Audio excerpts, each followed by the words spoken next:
Selamat bertemu dalam channel Kebon Budaya Kalijaga, Tawangsan, Gantiwarna, Klaten. Kali ini saya akan membedah salah satu karakter tokoh wayang, yaitu Karna Basusena. Dan tentunya kajian ini juga menurut dari persepsi kami, analisis kami, dan ada berbagai analisis tentang karakter tokoh wayang ini, saya sumbangkaki saja kepada teman-teman budaya, teman-teman penggemar seni, khususnya seni pakliran wayang kulit. Karena atau Adipati Karna ketika masa sudah dewasa atau tuanya itu adalah salah satu putra dari Dewi Kunti. Dewi Kunti ini merupakan Sekar Kedaton negara Madura.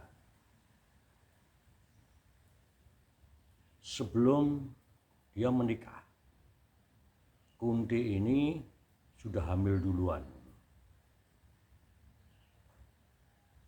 Menurut cerita, yang menghamili Dewi Kunti ini adalah seorang dewa, yaitu Batara Surya.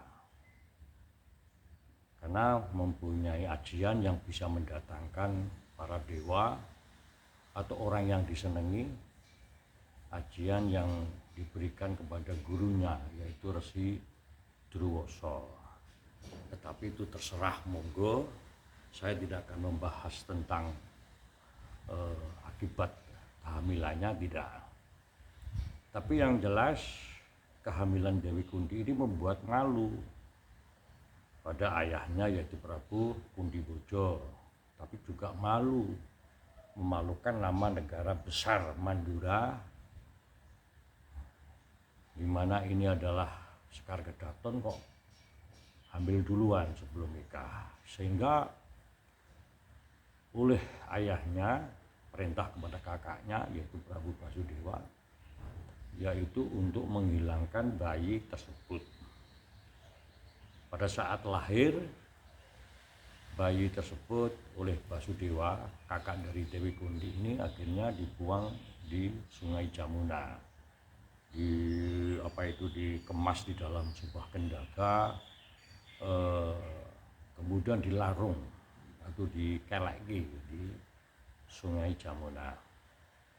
Meskipun sebetulnya Dewi Kunti tidak tega melihat bayinya yang baru lahir dibuang, tetapi apa daya, karena ini membawa nama negara, harus menjaga kewibawaan, menjaga desas-desus yang tidak baik terhadap negara, sehingga Kunti pun merelakan. Sehingga ketika bayi ini dibuang, kemudian diberi kalung, keuntaian kalung dipasangkan di lehernya dan diberi nama Karna. Karna ini di dalam bahasa Jawa Karno. Karno ini adalah telinga. Ada cerita versi bahwa Dewi Kunti ini melahirkan lewat telinga atau lewat kuping. Tetapi secara logika penalaran kan tidak mungkin orang melahirkan kok lewat Karna, sehingga ini namanya sasmito atau sanepan, sehingga diberi nama Karna karena ini kaitannya dengan pendengaran ini kaitannya dengan kabar. Nah, sehingga diberi nama Karna ini, semoga bayi yang dilahirkan oleh Kunti kemudian dibuang di Sungai Jamuna ini jangan sampai tersebar kabar, jangan sampai menjadi sebuah medsos yang sangat ke waktu itu yang sangat krusial atau kondang, sehingga akan membawa nama jelek dari negara Madura. Ini kalau saya saya nguncai atau saya menganalisis, jadi itu sanepan. Nah, ketika dibuang di Sungai Jamuna ini kebetulan mengalir dan ini memang sudah suratan dari anak bayi tersebut. Ada seorang kusir dari negara Hastina, namanya Adirata atau Adiroto, di mana pada saat itu dia baru memberikan minum kepada kuda-kudanya untuk melepas kelelahannya atau kehausan dari kuda-kuda di tepi sungai Jamuna. Adiroto melihat ada kendogo atau peti yang terseret oleh arus sungai Jamuna, dan kebetulan pada saat dengan jarak dengan Hadiroto ini sangat dekat, minggir, petinya ini minggir. Kemudian oleh Hadiroto peti itu diambil, kemudian dibuka. Alangkah terkejutnya karena di dalamnya ada atau berisi bayi yang baru dilahirkan, karena di situ masih ada pusar, masih ada ari-ari di situ. Lah kemudian oleh Hadiroto dibawa pulang. Namanya dalam ruang lingkup keraton Hastina, tapi dia kusir keraton. Kusir keraton jangan disamakan dengan kusir andong di desa ya. Kusir keraton ini juga mendapatkan gelar tinggi, paling tidak mesti adipati atau apa. Kemudian dia diberi juga tempat tinggal di dalam keraton. Kalau sekarang ada baluwarti, ada kayonan, ada kasatriyan itu di dalam keraton. Kemudian dia diberi nama Petopraloyo. Petopraloyo itu tempat tinggal dari Adiroto yang ada di tengah-tengah istana negara Hastina. Alangkah senangnya istri dari Adiroto ini ketika Adiroto membawa pulang bayi setelah dia mendengar cerita Adiroto bahwa bayi itu ditemukan di dalam kendogo di tepian sungai Jamuna. Kesenangan dari istri Adiroto ini kenapa? Ada apa? Karena sampai usia yang begitu tua, paling tidak ya sudah umur 50-an tahun ke atas lah, itu belum punya anak. Sehingga dengan dibawakan bayi, alangkah senangnya, dan bayi itu direngkuh, dirawat seperti bak anaknya sendiri, dan diberi nama Karna sesuai dengan nama di dalam kalung yang dipakai oleh bayi tersebut. Masa remaja, masa bayi sampai remaja tumbuh dengan bagus. Kemudian masa remajanya tumbuh menjadi seorang yang tampan, karena ini sorot matanya tajam, aura wajahnya bersinar, pokoknya cerdas dalam hal apapun. Pikirannya, fisiknya luar biasa, gantengnya, tampannya. Nah, sehingga dia hidup di dalam ruang lingkup keraton, tetapi dia tidak bisa berkawan atau bermain dengan anak-anak raja, anak-anak punggawa keraton yang lainnya, karena dia menyadari cuma anak kusir. Nah, sehingga ketika para Pandawa dan para Kurawa ini juga usianya hampir sebaya dengan Karna, mungkin karena lebih tuaan sedikit. Di dalam keraton ini dia berguru pada seorang begawan namanya Durna.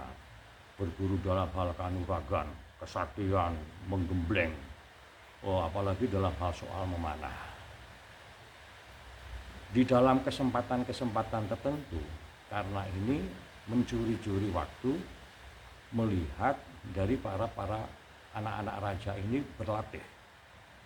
Sehingga Karna pun di dalam di dalam kesendiriannya di Petopraloyo juga berlatih seperti apa yang dilatihkan atau diberikan kepada guru Durna kepada para Pandawa dan Kurawa.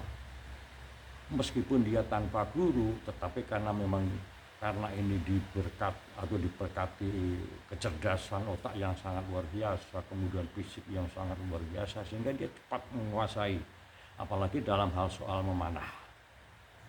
Soal memanah sudah tidak bisa ditanyakan lagi, sudah bisa diragukan lagi tentang kemampuan dari Karna Basusena ini. Nah, pada saat ada pendadaran di dalam cerita, dalam wayang itu ada pendadaran siswa Sukolimo, yaitu ujian, tes terhadap siswa-siswa para Kurawa dan Pandawa yang dites oleh gurunya Durna. Tesnya apa? Yaitu olah memanah atau jemparing. Kemudian Durna ini mau meletakkan pepetan di atas pohon, seekor pepetan burung. Pepetan itu seakan terbuat dari jerami, kemudian dibuat seperti seekor burung, kemudian dicenderkan atau ditaruh di atas pohon. Barang siapa bisa memanah tepat pada matanya, ini adalah nanti yang juara. Dari sekian para Kurawa, tidak ada satupun yang bisa melepaskan anak panah tepat mengenai mata pada pepetan burung tadi. Para Pandawa hanya satu yang bisa melepaskan tepat di mata seekor burung petan tadi, yaitu si Arjuna atau Janaka. Wah, tepuk tangan yang sangat meriah sekali karena ada salah satu murid yang bisa menepati atau melakukan perintah dari guru. Di dalam ketepuk tanganan ini kemudian ada suara lantang. Kalau cuma begitu saja aku bisa. Kemudian ada seorang pemuda melompat di tengah-tengah arena penjadaran. Semua terkejut. Loh, siapa ini? Ada anak muda tampan, berani sekali menyombongkan diri di tengah-tengah arena, dan dia bilang bahwa hal itu sangat mudah untuk memanah anak panah tanpa diperintah. Anak tersebut, pemuda tersebut langsung mengambil busur, kemudian mengambil anak panah dan kemudian diarahkan kepada pepetan burung tadi, lepas jebret. Tepat juga mengenai mata dari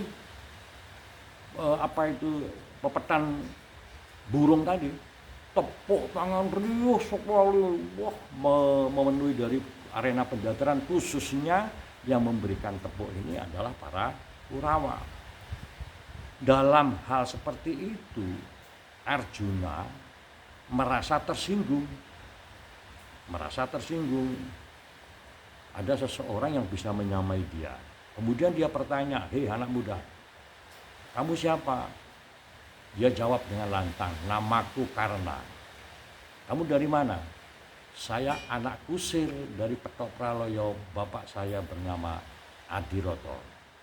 "Kamu hanya anak seorang kusir, hanya seorang anak bawahan.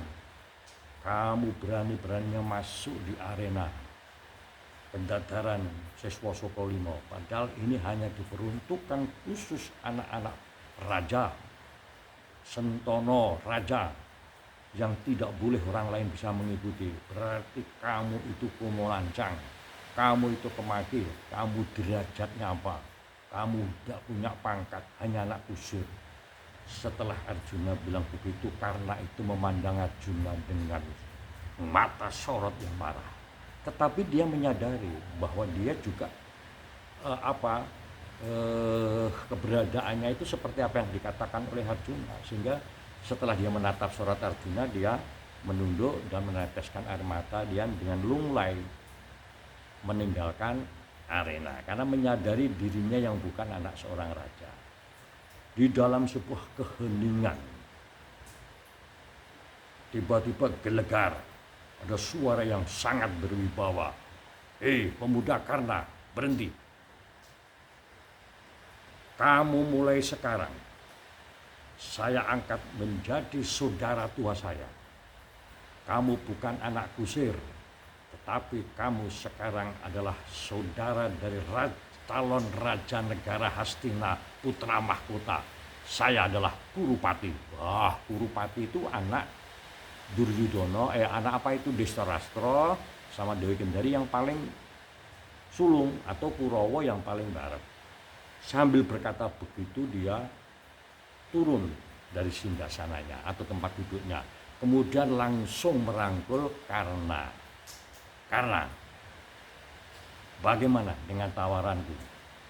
Karena begitu derajatnya, harga dirinya diangkat oleh Kurupati, Karna pun, "Ya Raden, saya siap untuk menjadi saudara Raden Kurupati, dan saya bersumpah, saya berjanji, saya akan membela, dan sebagai taruhan nyawa saya akan tetap ada pada pihak Raden dalam hal apapun, meskipun saya mati di medan laga atau mati dalam keadaan apapun demi menepati janji saya kepada Raden Kurupati. Mereka berangkulan akhirnya menjadi saudara, dan hal itu kemudian karena diajak pergi oleh Kurupati dan sudah menjadi bagian besar keluarga besar negara Astina, karena dia diangkat menjadi saudara tua putra dari Raja Dristarastra. Kemudian dalam perjalanan hidupnya yang begitu luar biasa, kemudian saya simpulkan saja ketika masa akhir dari Karna, perang Baratayuda. Perang Baratayuda ini adalah perang antara Kurawa dan Pandawa memperebutkan negara Hastina atau warisan. Yang notabene karena ini adalah saudara dari para Pandawa, saudara seibu lainnya. Secara logika, secara penalaran, apalagi karena tahu bahwa dalam hal Baratayuda ini nanti yang akan menang ini Pandawa. Tetapi dia tidak mau, meskipun dirayu oleh Kresna, dirayu oleh ibunya, tetap tidak mau untuk membela para Pandawa saudaranya. Tetapi dia tetap membela para Kurawa, tetap membela Duryudana, Kurupati, sampai dia meninggal gugur di medan laga. Kenapa? Menepati janji. Jadi orang hidup seperti Karna ini bisa menjadi suri tauladan. Ada wewangsoning para sepuh atau ajaran dari para leluhur. Orang ketika mau bahagia dunia akhirat, satu, jujur.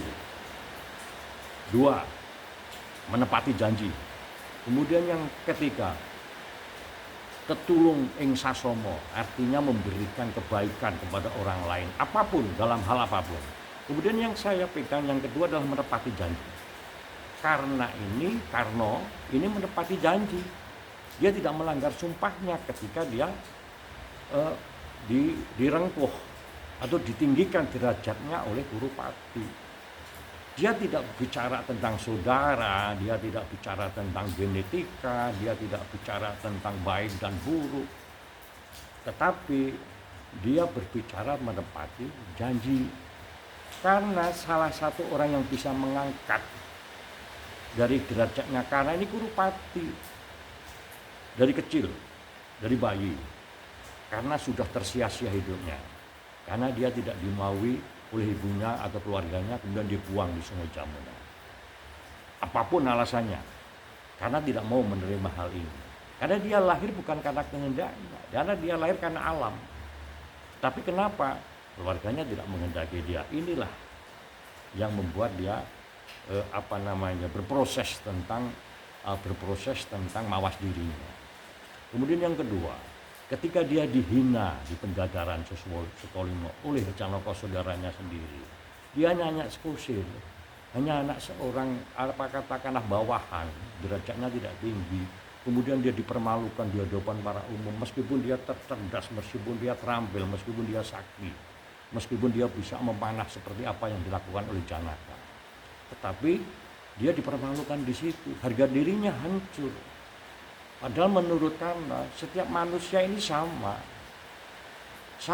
dilahirkan di dunia ini punya kesamaan yang tidak bisa dibedakan.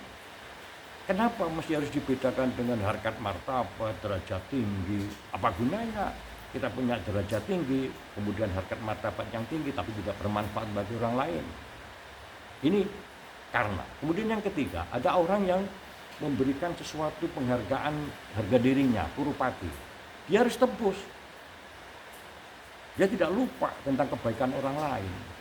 Kalau kita lupa pada kebaikan orang lain, waduh, celakalah kita sebagai manusia.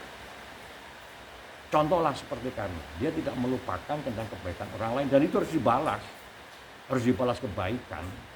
Inilah yang dilakukan oleh Karna. Sehingga ketika ada buku Tripomo dari Mangkunegara IV, ada 3 suri tauladan tokoh wayang menjadi pahlawan, Kumpokarno, Karna, kemudian Sumantri atau Pateswondo. Kalau kajian saya, yang 3 orang ini cocoknya hanya Karna sebagai suri tauladan. Karena Karno ini adalah orang yang bisa menepati janji, orang yang bisa membalas kebaikan orang lain tanpa memandang dulu saya ini dari keluarga apa, saya ini tidak tidak berdasarkan pada latar belakang saya anaknya siapa. Yang penting orang lain memberikan kebaikan pada saya, harus saya balas dengan kebaikan. Apalagi ketika kita sudah janji. Janji adalah merupakan hal yang harus ditepati oleh setiap manusia ketika kita mengucapkan. Makanya teman-teman jangan sampai memudahkan mengucapkan janji ketika kita tidak bisa akan memenuhi.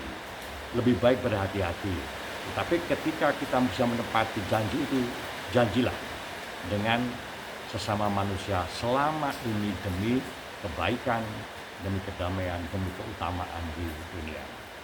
Demikian teman-teman penggemar budaya, penikmat budaya di mana Anda saja berada.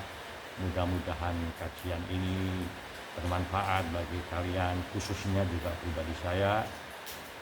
Untuk itu kita akan bertemu lagi di dalam kesempatan yang lain untuk bedah kajian karakter tokoh wayang lainnya.